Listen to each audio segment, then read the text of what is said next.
Assalamu alaikum wa rahmatullahi wa barakatuh. Ô âme en quête de vérité, tu n'es pas ici par hasard. Chaque jour, Allah envoie des signes à ceux qui ouvrent leur cœur, des épreuves, des rappels, des murmures. L'entends-tu? Si tu ressens cet appel, alors écoute, réfléchis, approche-toi d'Allah. Bienvenue dans ce voyage spirituel. Qu'Allah éclaire ton chemin.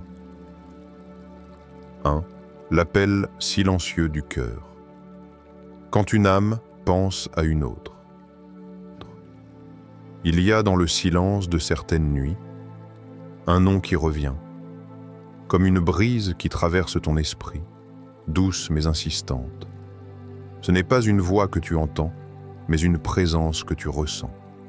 Un visage, un souvenir, une sensation étrange. Comme si ton cœur reconnaissait une autre âme avant même que tes yeux ne l'aient vraiment connue.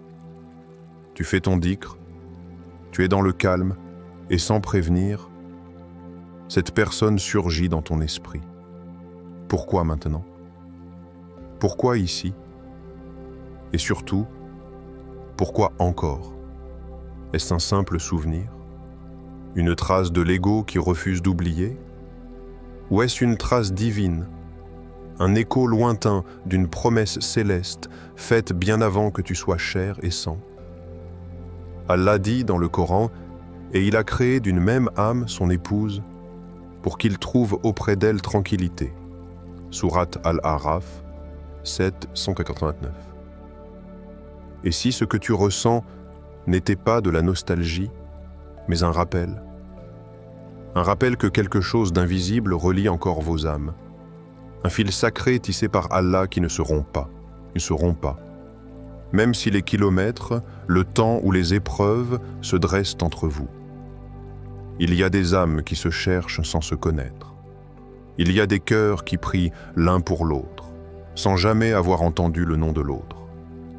Une question qui dérange doucement. Pourquoi est-ce que tu ressens ce manque, alors qu'il ne s'est peut-être rien passé entre vous? Pourquoi cet attachement ne s'efface-t-il pas malgré les mois, malgré les tentatives d'oubli, malgré les « ça ne marchera pas » ?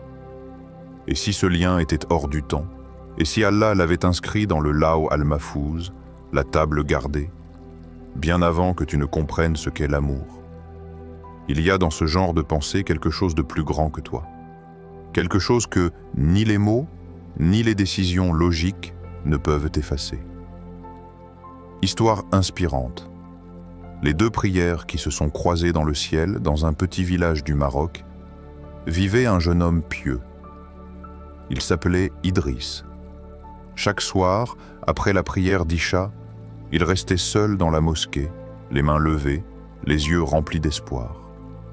Ya Rab, je te demande une âme qui me pousse vers toi, qui me rappelle le jour du jugement, qui m'aime pour toi.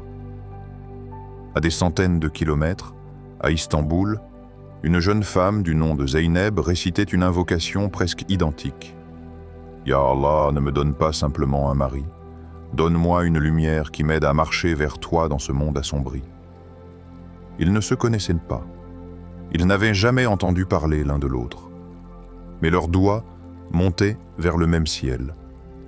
Et Allah, le rassembleur, Al-Jami, les entendait. 2 ans plus tard, Idriss fut invité à une conférence à Istanbul. Et ce fut là qu'il croisa son regard. Ce ne fut pas un coup de foudre. Ce fut un coup d'âme. Ils n'ont pas eu besoin de parler longtemps.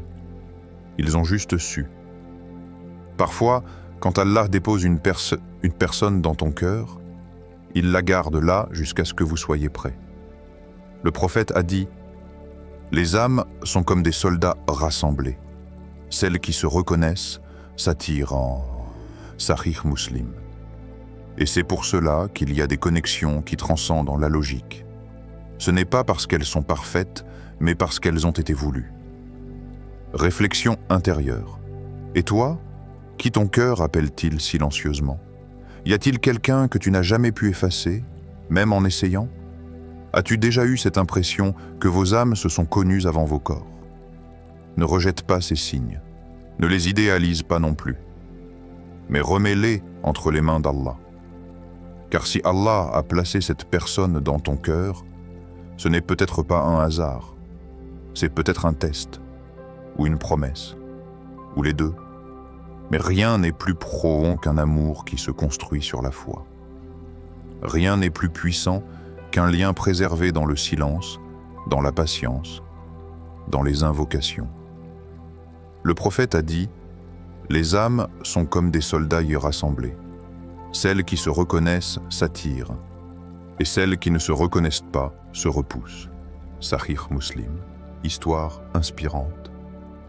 Les deux cœurs qui priaient l'un pour l'autre sans se connaître.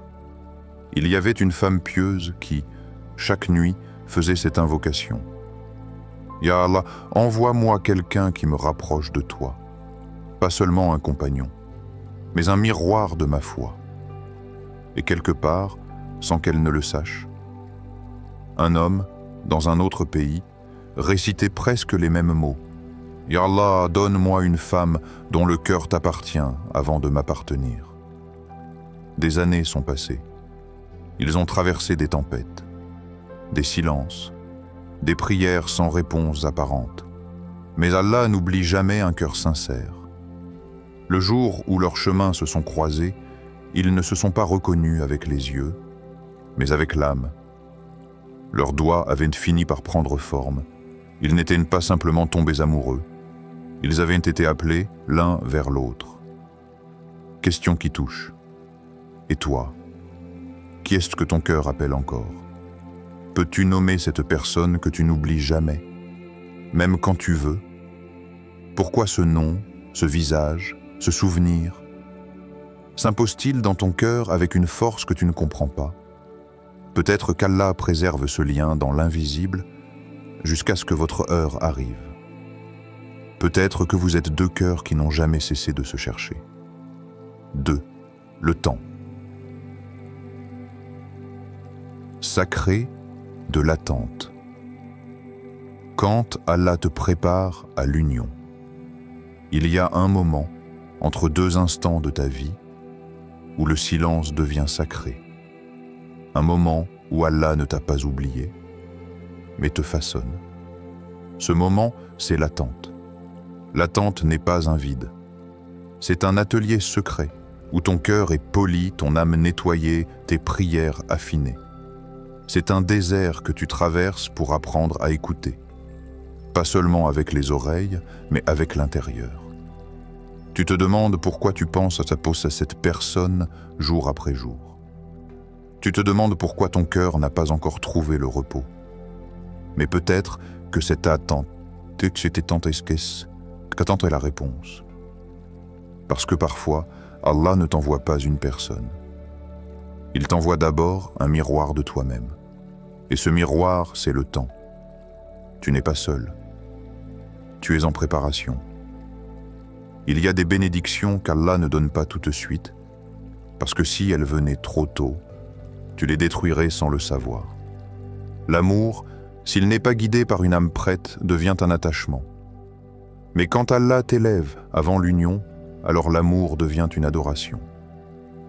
Allah dit dans le Coran, « Il y a un délai fixé pour chaque chose. » Sourate At-Talaq, 65, 3. Et ce délai, parfois c'est l'intervalle entre deux battements de cœur, entre deux épreuves, entre deux prosternations silencieuses où tu as dit « Ya Allah, je te fais confiance. » Histoire. Le jardinier et la pluie. Il était une fois un jeune jardinier dans un village aride. Il avait reçu une graine rare, un don inestimable. On lui avait dit « Plante-la, prends-en soin et attends. » Jour après jour, il arrosait la terre. Les gens se moquaient, ils priaient. La terre restait sèche, ils pleuraient. Les mois passaient, rien ne poussait. Mais ce qu'il ne savait pas, c'est que sous la terre, la graine ouvrait ses racines. Elle creusait plus profondément que les autres, parce que ce n'était pas une fleur. C'était un arbre qui devait durer 100 ans. Un jour, la pluie est tombée. Pas une pluie ordinaire, une pluie douce, choisie, envoyé comme une réponse céleste. Et la première pousse est apparue. Le jardinier a compris que l'attente n'était pas un rejet, mais une grâce dissimulée dans le temps. Peut-être que toi aussi tu es comme ce jardinier, tu n'as pas été oublié. Tu es dans la terre d'Allah. Et chaque prière que tu fais, chaque larme que tu verses, chaque sourire que tu forces, est une racine invisible qui grandit. Et peut-être que la personne que tu attends est aussi en train de prier pour toi, dans un autre coin du monde. Peut-être qu'elle apprend à t'aimer avant même de te connaître, en s'approchant d'Allah. Parce qu'un cœur qui aime Allah, c'est aimer pour l'éternité. Allah dit aussi, aie patiente, car Allah n'égare pas la récompense des bienfaisants. Sourate Hud 11. Oraso. Peut-être que le oui que tu attends est déjà écrit. Mais Allah veut que ton cœur soit prêt, que ta foi soit pure et que ton amour soit un acte d'adoration et non de possession. 3. Les signes invisibles. Quand Allah te montre que quelqu'un est écrit pour toi, il y a des signes qu'on ne voit pas avec les yeux. Des signes qui viennent doucement, comme des soupirs de l'âme. Tu n'as pas besoin d'une preuve extérieure, parce que ton cœur sait déjà. Tu marches dans une rue, et un parfum te rappelle quelqu'un que tu n'as jamais rencontré. Tu entends une chanson, et ton esprit t'emmène vers une présence, familière mais absente. Tu fais une prière, et sans raison, une personne te traverse l'esprit. Encore et encore. Et si ce n'était pas une coïncidence? Et si c'était un chuchotement d'Allah dans ton monde intérieur? Un murmure qui dit « Je prépare quelque chose pour toi. Continue. » Allah dit « Et c'est lui qui a créé les couples de toutes choses et a fait pour vous des vaisseaux et des bêtes que vous montiez. » Sourate Az-Zukhruf 43, 12. Tout est en binôme, le ciel et la terre, la nuit et le jour, le masculin et le féminin. Et même les douleurs ont leur guérison écrite quelque part. Mais ce lien, lorsqu'il est destiné, Allah l'envoie enveloppé de signes invisibles, pas pour te faire douter, mais pour t'entraîner à écouter autrement. Histoire, le rêve répété. Un homme pieux raconta un jour à son enseignant qu'il rêvait souvent d'une silhouette floue. Elle ne parlait pas, elle priait, elle souriait, elle s'éloignait, puis revenait. Toujours la même scène, encore et encore, pendant des années. Il pensait que c'était une illusion, jusqu'au jour où, lors d'un voyage pour la Omra, il aperçut la même personne, vêtue exactement comme dans ses rêves. Elle lisait le Coran, et lorsqu'ils se regardèrent, aucun mot ne fut échangé. Mais leurs cœurs récitèrent ensemble « Ce n'est pas toi qui les as guidés, c'est moi. » Il la retrouva plus tard, par des chemins que seuls les anges peuvent tracer. Ce n'était pas un rêve, c'était un signe déguisé en rêve. As-tu déjà ressenti cela? Ce moment où tout te parle d'elle ou de lui, sans que la personne ne soit présente. Les livres, les rappels, les conversations aléatoires, même un verset qui surgit comme si Allah te répondait, avec son propre langage. Le Coran dit « Nous leur montrerons nos signes dans l'univers et en eux-mêmes, jusqu'à ce qu'il leur devienne évident que c'est cela la vérité. » Sourate Fussilat 41-53. Ces signes, ce sont parfois les battements de ton cœur qui changent, sans explication, ou une prière que tu n'as pas terminée, car une émotion trop forte t'a interrompu. Il se peut qu'Allah te parle dans des silences, dans un verset que tu entends dans une mosquée vide, dans une voix qui te dit de patienter un peu plus, car la personne que tu attends est en route. Il n'y a pas de hasard. Quand Allah veut unir deux âmes, il commence par synchroniser leur cœur. Et s'il y a un décalage, c'est parce que parfois, l'un doit guérir avant de pouvoir aimer. Merci d'avoir pris le temps de regarder cette vidéo. Que les enseignements partagés ici vous apportent paix, lumière et proximité avec Allah. N'oubliez pas de vous abonner à la chaîne pour continuer ce voyage spirituel ensemble et de partager avec ceux qui en ont besoin. Nous sommes tous unis dans la quête de la vérité et de la sagesse divine. Que chaque pas sur ce chemin soit une bénédiction pour vous et pour tous ceux qui vous entourent.